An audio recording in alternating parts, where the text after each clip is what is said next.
رقت عيناي شوقا ولطيبة ظرفت عشقا فأتيت.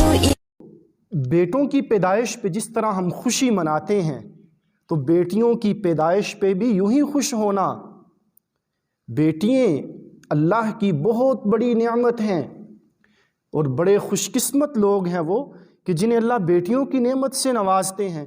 بیٹیاں سب کے مقدر میں کہاں ہوتی ہیں، گر جو خدا کو پسند آئے وہاں ہوتی ہیں. اور بیٹی سے ایک انسان کا، ایک باپ کا کیا تعلق ہونا چاہیے. امام الانبیاء حبیب کبریا حضرت محمد مصطفیٰ صلی اللہ علیہ وسلم نے اپنی امت کو بتایا. ایک موقع پہ حضرت سیدہ فاطمہ الزہرا رضی اللہ تعالی عنہ کے بارے میں حضور علیہ السلام نے ایک ناگوار چیز کو محسوس کیا تو فرمایا فَإِنَّ مَبْنَتِي بَضْعَةٌ مِّنِّي، میری بیٹی فاطمہ میرے جگر کا ٹکڑا ہے. اور فرمایا یُرِیبُنِی مَا رَابَهَا، کہ مجھے بے چین بے قرار کر دیتی ہے وہ چیز جو فاطمہ کو بے چین کرتی ہے.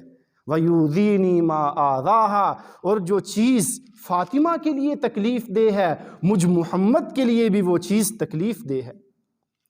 اب بیٹی کا مقام سمجھایا ہے. اور کتنی ہی گری ہوئی بات ہے کہ بیٹی کی پیدائش پہ اس بچی کی ماں کو، بیوی کو طعنے دینا، اس سے نہ بولنا، ناگواری کا اظہار کرنا، یہ اللہ کے غصے کو اتارنے والی چیز ہے.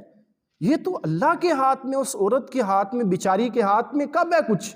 یَهَبُ لِمَن یَشَاءُ إِنَاثًا وَيَهَبُ لِمَن یَشَاءُ الذُّکُورَ، کہ وہ اللہ جس سے چاہتا ہے بیٹیاں عطا فرماتا ہے، جس سے چاہتا ہے اللہ بیٹے عطا فرماتا ہے، اور جس سے چاہے اللہ دونوں عطا فرما دے. وَيَجْعَلُ مَن يَشَاءُ عَقِیمًا، اور جس سے چاہے اللہ بانجھ بنا دے، کچھ بھی نہ دے. یہ اختیار، یہ علم اِنَّهُ عَلِیمٌ قدیر ایک اللہ کے پاس ہے. کس سے کیا دینا ہے، کس سے بیٹی دینی ہے، کس سے بیٹا دینا ہے، کس سے پہلے بیٹی دینی ہے، کس سے پہلے اللہ کے پاس ہے. قدیر، یہ قدرت بھی اللہ کے پاس ہے.